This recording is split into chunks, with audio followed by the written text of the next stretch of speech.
perempuan yang jahat itu bernama Ummu Jamil. Ummu Jamil sebetulnya bukan nama aslinya. Nama aslinya adalah Arwa bin Harb bin Abu Sofyan. Karena dia memiliki paras yang begitu cantik dan elok, orang menyebutnya Ummu Jamil. Ummu artinya ibu ya, atau perempuan. Jamil ini memiliki keindahan. Jadi Ummu Jamil itu ibu yang cantik, seorang ibu yang berparas elok. Ini nama yang disematkan kepada arwah, sehingga orang lebih menyebutnya Ummu Jamil. Dia adalah istri dari Abu Lahab, paman dari baginda Rasulullah Sallallahu Alaihi Wasallam. Jadi Ummu Jamil adalah bibi dari Nabi Muhammad Sallallahu Alaihi Wasallam. Nah, Ummu Jamil ini dia kerjaan setiap hari suka membawa kayu-kayu bakar untuk dijual di pasar, kemudian dipakai untuk kepentingan kebutuhan sehari-hari. Pembawa kayu bakar, perempuan pembawa kayu bakar. Sehingga dalam Al-Lahab wa mra'atuhu hammalatal hatab. Jadi istri dari Abu Lahab ini, Ummu Jamil ini, dia suka membawa kayu bakar. Awalnya baik Abu Lahab maupun Ummu Jamil sebetulnya ini orang baik awalnya ya. Sebelum baginda Rasulullah diangkat menjadi seorang Rasul, nih Ummu Jamil adalah perempuan yang baik. Abu Lahab juga seorang paman yang baik. Tetapi ketika baginda Rasulullah diangkat menjadi seorang Rasul, menyampaikan misi dakwahnya, melarang orang-orang kafir Quraisy untuk menyembah berhala, menyeru mereka agar menyembah kepada Allah. Nah, ini Ummu Jamil begitu membenci sebagaimana suaminya Abu Lahab. Begitu membenci, mulai tumbuh kebencian. Dulunya mereka orang dengan Nabi biasa saja. Bahkan putra-putra mereka itu menjadi menantu baginda Rasul. Ya. Pertama ada Utbah. Utbah ini menikah dengan Ruqayyah. Nah, adiknya Utaibah itu juga menantu baginda Rasul, menikah dengan Ummu Kulthum. Jadi dua anak Abu Lahab, Ummu Jamil ini adalah menantu dari baginda Rasulullah Sallallahu Alaihi Wasallam. Jadi awalnya hubungan mereka ya baik-baik saja antara baginda Rasul, Abu Lahab dan Ummu Jamil. Setelah baginda Nabi diangkat menjadi seorang Rasul, mulai Nabi bergerilya ya. Awalnya Nabi berdakwah secara bertahap, pelan-pelan ya, dari rumah ke rumah, dari orang ke orang, dari pintu ke pintu, untuk menyampaikan dakwah Islam. Akhirnya beliau perlahan-perlahan dapatlah pengikut ya. Setelah pengikut agak banyak, kemudian turun perintah fasda' bima tu'mar, di mana baginda Rasul wajib menyampaikan Islam dengan terang-terangan.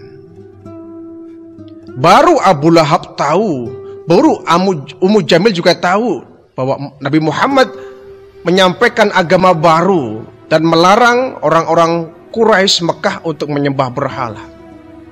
Di sini mulai kebencian Ummu Jamil, kebencian Abu Lahab mulai tumbuh membara. Satu hari baginda Rasulullah mengumpulkan orangnya. Beliau naik di sebuah bukit.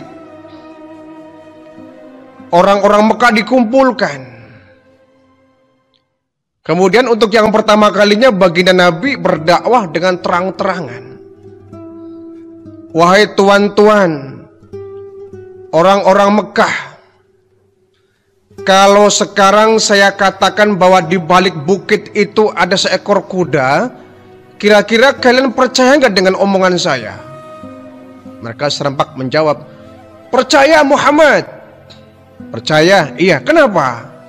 Karena Anda Muhammad dari kecil tidak pernah berbohong. Anda itu Al-Amin, orang yang ucapannya bisa dipercaya. Oh gitu.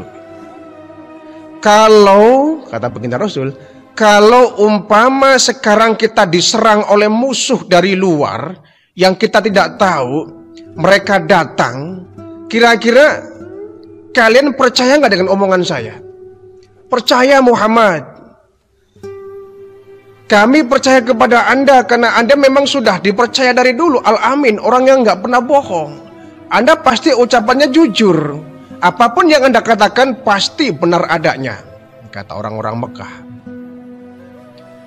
Baik, kata baginda Rasul, kalau Anda percaya dengan omongan saya, fa inni nadhirul lakum baina yadaya adzabin syadid. Maka sungguhnya aku ini nadhirul lakum, sebagai pemberi peringatan kepada kalian untuk menyelamatkan kalian dari azab yang sangat pedih. Maksudnya apa Muhammad?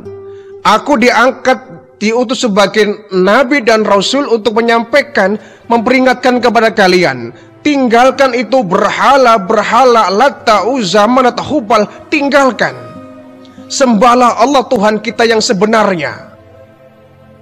Lata, Uzza, Manat, Hubal ini berhala-berhala yang tiap hari Anda sembah. Itu bukan Tuhan kalian. Itu benda mati yang tidak akan mampu memberikan manfaat kepada kalian. Tinggalkan semua. Fa inni nadhirul lakum, sungguhnya aku memberikan peringatan kepada kalian. Bana yadaya min adzabi syadid. Sebetulnya saya tidak mau Anda semua masuk ke dalam azabnya Allah yang pedih. Orang tercengang. Ini Muhammad ngomong apaan? Dia memperkenalkan ajaran baru dan menyuruh kita meninggalkan berhala-berhala yang sudah menjadi sesembahan sudah puluhan tahun dari nenek moyang kita. Sekarang Muhammad mengatakan bahwa berhala adalah benda mati yang gak akan sanggup memberikan manfaat kepada kita. Mendengar begini nih, Abu Lahab, dia tergerak emosinya. Dia juga orang temperamen ya, makanya Abu Lahab ini sebetulnya namanya bukan Abu Lahab ya, tapi Abdul Uzza. Abdul Uzza ini artinya hamba Uzza. Uzza ini berhala ya, Abdul Uzza. Karena Abdul Uzza ini memiliki temperamen cepat marah ya, mukanya kalau marah seperti api, maka kemudian Abdul Uzza terkenal dengan Abu Lahab. Di samping itu memang Abu Lahab mukanya memerah ya, karena beliau termasuk orang laki-laki yang berparas ganteng sebetulnya. Ummu Jamil cantik, Abu Lahab juga ganteng sebetulnya ya. Cuma kegantengannya tidak diimbangi dengan perbuatannya yang tidak baik. Abu Lahab kemudian interupsi, "Ya Muhammad, tabballaka alihadza." Kamu mau nyari celaka Muhammad. Kau nyari bahaya Muhammad. Kau nyari mati kalau bahasa kita. Berani-beraninya kau mengatakan bahwa tidak ada Tuhan melainkan Tuhanmu itu, dan berhala-berhala ini adalah bukan Tuhan. Berani amat kau Muhammad. Taballaka, kau mencari bahaya, kau mencari binasa Muhammad, kau mencari mati, kau mencari celaka Muhammad. Jadi kami dikumpulkan di sini cuma untuk mendengarkan ocehanmu ini, cuma untuk mendengarkan bahwa kamu menyampaikan kamu seorang nabi, seorang rasul, dan menghina Tuhan-Tuhan kita yang sudah disembah puluhan tahun yang lalu oleh nenek moyang kita. Perbuatanmu, ucapanmu sangat membahayakan Muhammad. Kau akan celaka. Ini ancaman dari Abu Lahab, padahal beliau ya paman ya. Paman dekat, bukan orang lain, paman. Adik dari ayahanda baginda Rasul, Abdullah ya. Adik kandung. Jadi anak kandung dari Abdul Muthalib atau kakak kandung dari Abu Thalib. Paman baginda Nabi, bukan orang lain. Cuma entah kenapa bencinya luar biasa. Padahal dulu ketika Nabi lahir ya, Nabi masa-masa kelahiran Nabi, Abu Lahab ini gembira. Ya karena nggak tahu firasat bahwa Nabi akan menjadi seorang Rasul.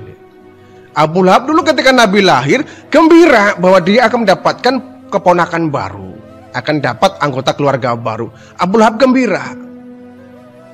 Sehingga ada satu keterangan ya, konon katanya Abu Lahab ketika disiksa di neraka itu saat datang bulan Rabiul Awal ya, bulan Maulid ya, bulan Maulud, tepatnya tanggal 12, konon katanya Abu Lahab dapat keringanan azab ya. Dapat dispensasi azab, dapat diskon azab lah kalau bahasa kitanya. Kenapa? Dia pernah gembira, tersenyum ketika Nabi lahir.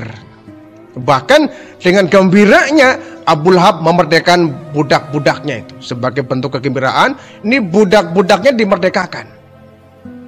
Bahkan dia juga membagi-bagi hadiah ya, makanan kepada orang-orang sekitarnya atas kegembiraan lahirnya Nabi Muhammad.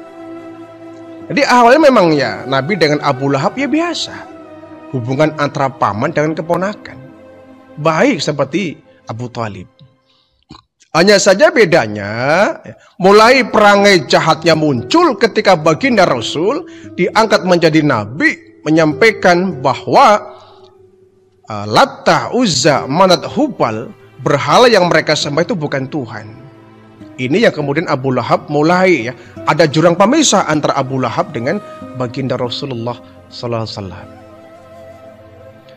Ketika Abu Lahab interupsi bahwa omongan baginda Rasul bisa membawa celaka, maka turunlah wahyu surat Al-Lahab ya. Tabbat yada abi lahabi watab. Bukan Muhammad yang celaka, tapi Abu Lahab lah yang nanti akan menemui kecelakaan. Sesungguhnya tangan Abu Lahab celaka dan dia pasti akan celaka. Ma agna anhu maluhu wa makasab. Dia orang kaya, tetapi kekayaannya, harta bendanya Abu Lahab ini tidak akan sanggup menyelamatkan dia dari azab neraka. Tidak ada artinya. Wa mra'atuhu hammalatul hatab. Begitu pula istrinya juga akan celaka dalam Al-Lahab ini. Istrinya sang pembawa kayu bakar, dia juga akan celaka. Fi jidha hablum min masad ya. Bahwa Ummu Jamil ini yang selalu membawa kayu bakar dengan menggunakan tali-tali sabut ya. Tali-tali sabut yang dianyam menjadi sebuah tali, membawa kayu bakar dengan tali sabut. Hablum min masad. Masad ini bisa diartikan tali pembawa kayu bakar itu. Ada juga yang mufassirin mengatakan masad ini adalah tali yang nanti akan menjerat leher dia saat di neraka nanti. Nah, Ummu Jamil ketika mendengar orang-orang membicarakan surat Al-Lahab ini bahwa Abu Lahab pasti akan celaka, begitu pula istrinya Ummu Jamil akan celaka. Ini Ummu Jamil, istri Abu Lahab, marah luar biasa. Hilang sudah rasa cintanya antara bibi dengan keponakan. Yang tumbuh adalah kebencian yang luar biasa Ummu Jamil kepada baginda Rasulullah sallallahu alaihi wasallam. Saking marahnya nih Ummu Jamil, dia mengambil sebilah batu ya, batu yang satu genggaman ya.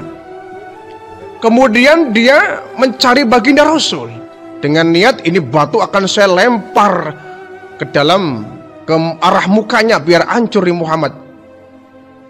Kurang ajar dia, sudah berani menghina saya sebagai bibinya, sudah berani menghina Abu Lahab sebagai pamannya. Ya padahal itu bukan datang dari baginda Rasul, itu penghinaan itu datangnya dari Allah Subhanahu wa taala ya, menurut surat Al-Lahab itu. Cuma karena mereka nggak beriman kepada Allah, disangkanya Al-Lahab ini syair yang isinya menghina Abu Lahab dan Ummu Jamil. Ya, Ummu Jamil ini datang menemui baginda Nabi dengan membawa sebilah batu yang sebesar genggaman. Dia datang yang berangkat dari rumah mencari baginda Rasul. Ketemu Muhammad akan saya hajar pakai batu ini, pikir Ummu Jamil ya. Nah, kebetulan saat itu Nabi sedang duduk dengan Abu Bakar Siddiq di samping Ka'bah ya, sedang bersender itu. Datang Ummu Jamil dari jauh membawa sebilah batu besar ya, segagaman dengan muka yang sedang emosional. Mana Muhammad? Mana Muhammad? Abu Bakar melihat dari jauh, wah, celaka ini. Celaka ini. Ummu Jamil pasti mencari Muhammad ini. Dia bawa batu, wah. Runyam ini urusan, Muhammad bisa celaka ini. Wahai Muhammad, itu bibimu sedang menuju ke sini. Dia membawa batu yang besar. Pasti akan mencelakai engkau, wahai Muhammad. Ya Rasulullah tahu ya. Dari kejauhan baginda Rasul tahu bahwa bibinya Ummu Jamil sedang menuju ke situ, membawa batu yang pasti tujuannya untuk melempar batu ke arah baginda Rasul. Kata Nabi, tenang Abu Bakar, dia nggak akan melihat saya kok.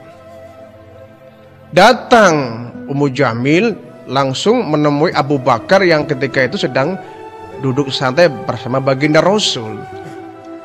Wahai Abu Bakar, mana temanmu tuh Muhammad? Mana dia?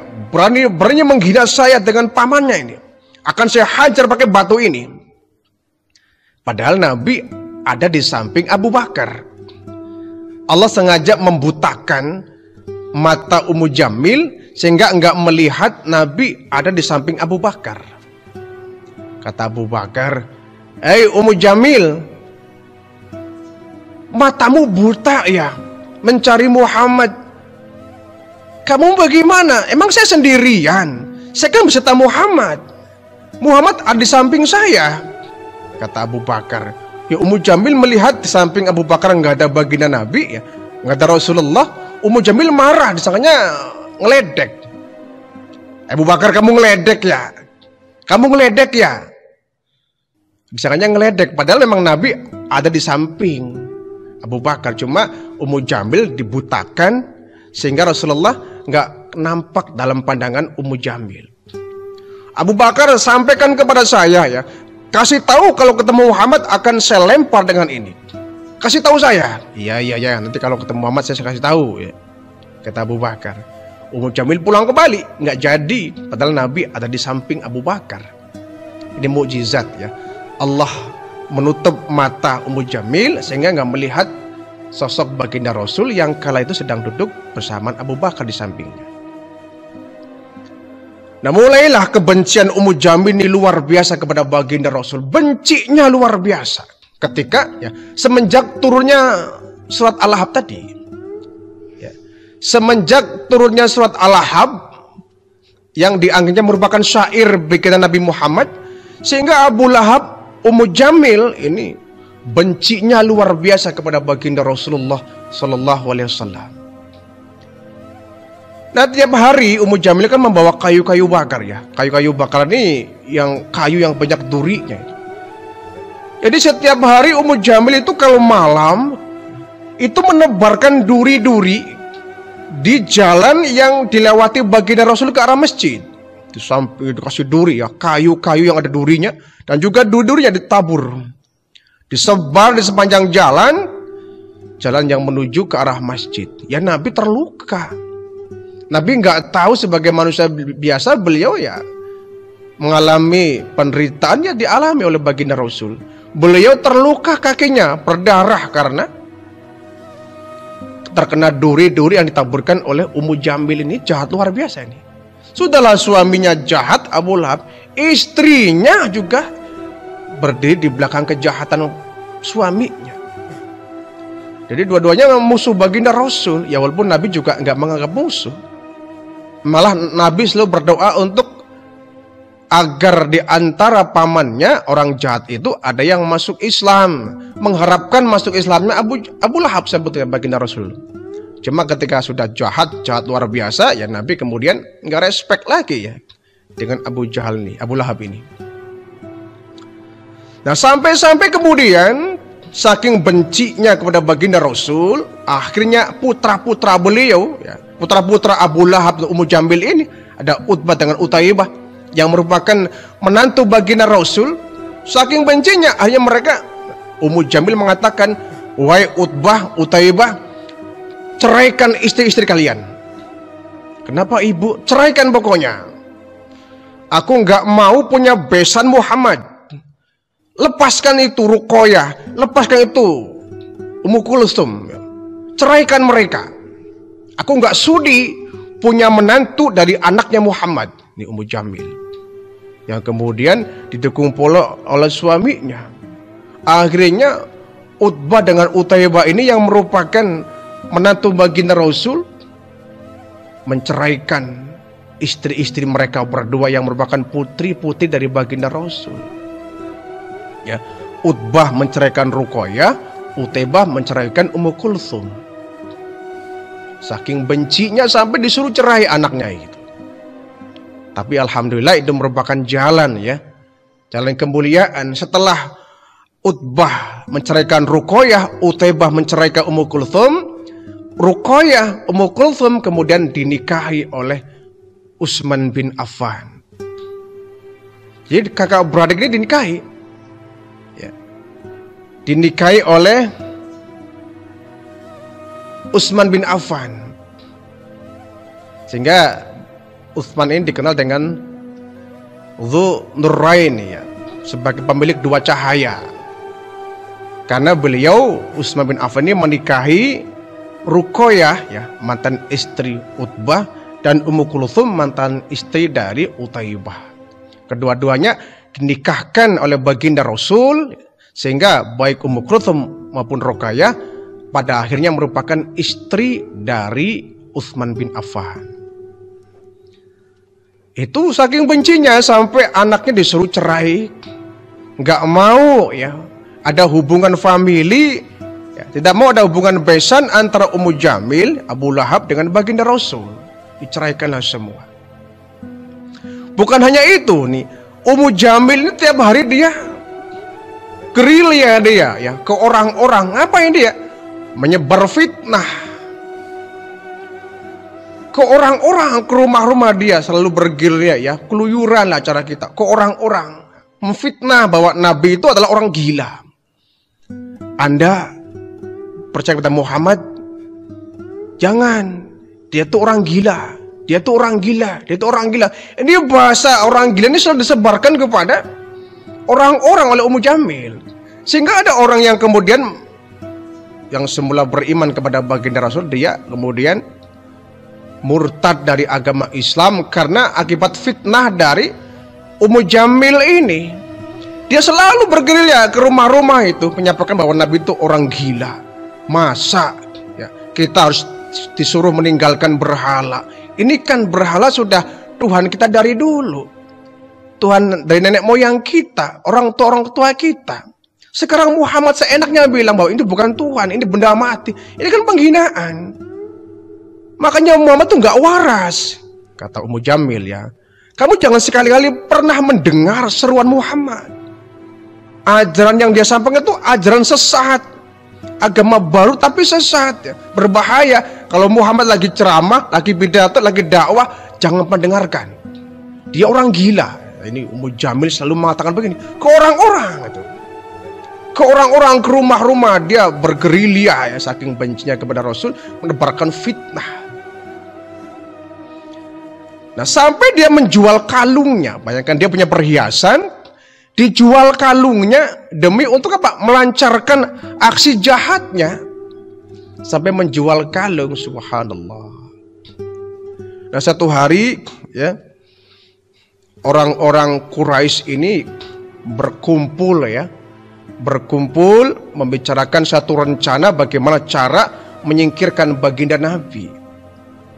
Termasuk para rabi Yahudi ya. Rabi ini adalah pemuka ya, pembesar orang-orang Yahudi dikumpulkan untuk membicarakan bagaimana ini menyingkirkan Muhammad. Bahkan di antara mereka ada seorang tokoh yang jahatnya luar biasa ya, namanya Uqbah bin Abu Mu'tiyah ya, atau Mu'aidz. Uqbah bin Abu Mu'aidz ini juga orang yang tidak kalah jahatnya dengan baginda Rasulullah ya. Nabi pernah ketika sedang sholat ya, Uqbah ini dia membawa kotoran onta. Nabi sedang sujud, itu kotoran onta dilempar ke arahnya, subhanallah ya. dilempar ke arahnya, Masya Allah. Bahkan dia pernah menyembelih seekor domba ya. Domba disembelih, kemudian isi perutnya itu ditaurin ke Nabi Muhammad ketika beliau sedang sujud. Sedang sujud baginda Rasul di depan Ka'bah, dilempar itu seisi perut seekor domba ini ke arah badan Nabi yang lagi sujud. Sampai kemudian Fatimah melihat peristiwa ini langsung mendekat kepada ayahnya baginda Rasul, dibersihkan seluruh tubuhnya. Nabi sedang sholat ya, dibersihkan badan Nabi dari kotoran-kotoran tadi sambil nangis, ya Allah, ayah, begitu beratnya perjuanganmu, betapa sengsara hidupmu ayah, banyak orang yang membencimu. Uqbah bin Abu Mu'adz ini luar biasa ya, orang jahat. Nah, kumpullah nih orang-orang Quraisy ya, membicarakan bagaimana cara menyingkirkan baginda Rasulullah Sallallahu Alaihi Wasallam. Yang akhirnya Nabi itu dipanggillah oleh pemuka-pemuka Quraisy dengan pembesar Yahudi ini. Kita kumpulkan Muhammad yuk, kita kumpulkan orang sewarga ini ya, warga kota Mekah, kita kumpulkan, kita hadirkan Muhammad. Untuk apa? Kita bikin dia malu. Baik. Ketika kumpul, Nabi dipanggil oleh Abu Lahab ya. Setelah kumpul, kemudian Nabi ditanya, wahai Muhammad, ada apa paman? Kalau kamu benar seorang Nabi, seorang Rasul, kalau kau memang orang benar, coba ceritakan kepada kami tentang dua kisah. Pertama kisah Ashabul Kahfi, yang kedua kisah Dzulqarnain. Ceritakan kepada saya. Ini ada orang kumpul banyak ini.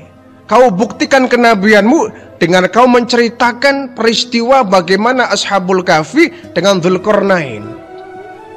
Nabi tidak sembarangan menjawab ya. Dari situ banyak orang. Nabi sedikit bingung.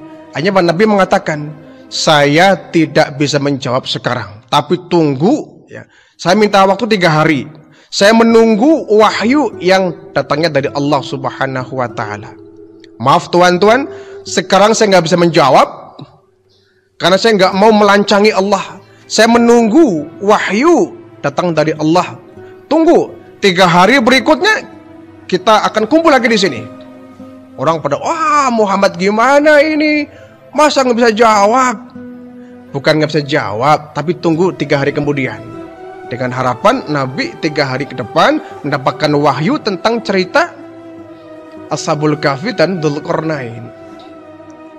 Nah 3 hari berlalu, datanglah orang kemudian berkerumun di samping ya, mengelilingi baginda Rasul. Orang banyak gitu. Muhammad, iya, sudah 3 hari. Apakah sudah punya jawaban? Belum ada jawaban dari Tuhanku. Bagaimana ini Muhammad? Katanya 3 hari kau akan dapat jawaban. Ya bagaimana, saya belum dapat wahyu. Wah ini orang pada gimana ini Muhammad ya. Nah Ummu Jamil ini kesempatan nih. Nabi tersudutkan, Ummu Jamil bilang, Muhammad, setanmu sudah meninggalkan kamu Muhammad. Jadi Jibril dipanggilnya setan oleh Ummu Jamil ini. Setanmu sudah meninggalkan kamu Muhammad. Dan saya berharap setanmu betul-betul meninggalkan kamu, gak akan pernah ketemu lagi. Ya Allah ya, malaikat Jibril dibilangnya setan oleh Ummu Jamil ini. Akhirnya turunlah surat Ad-Duha ya. Wad-duha wal-laili idza saja ma wadda'aka rabbuka wa ma qala. Muhammad, sesungguhnya Tuhanmu tidak meninggalkan kamu Muhammad. Allah bersumpah demi waktu duha. Allah tidak meninggalkan engkau Muhammad. Bahwa Nabi itu kemudian dianggapnya ya, sudah ditinggalkan oleh malaikat Jibril. Nabi juga gelisah, resah luar biasa. Kok 3 hari kok wahyu nggak turun-turun, sampai Nabi dihina, dicerca, dicaci maki oleh orang-orang Quraisy ini. Tapi kemudian Allah bersumpah, ma wadda'aka rabbuka wa ma qala. Sesungguhnya Tuhanmu Muhammad tidak meninggalkan kamu kok. Tenang saja Muhammad, kau akan diberikan pertolongan, kau akan diberikan kemudahannya. Sampaikan Muhammad kepada mereka kisah Dzulqarnain dan kisah Ashabul Kahfi. Akhirnya Nabi pun menyampaikan itu kepada mereka. Terlambat Muhammad, terlambat ya. Sudah 3 hari lebih ya. Rupanya setanmu terlambat datang ya, kata Ummu Jamil. Kemana aja tuh setanmu, kok terlambat datang? Ummu Jamil memang luar biasa.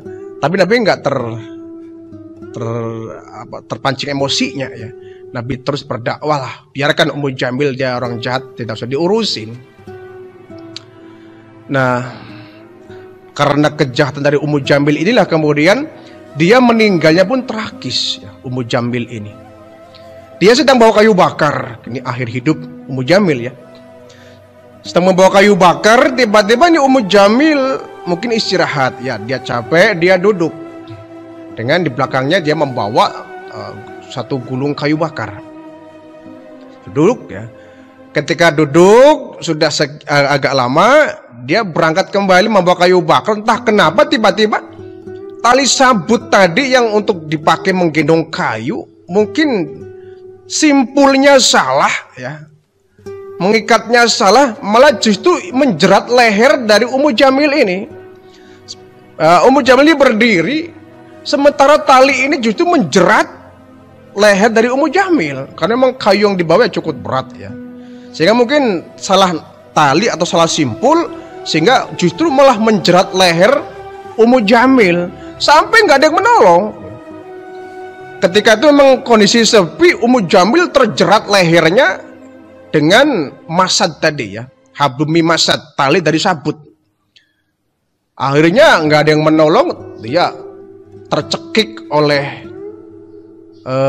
tali sabut tadi, pengikat kayu bakar. Matilah Ummu Jamil di tempat itu dengan kayu bakar di sampingnya.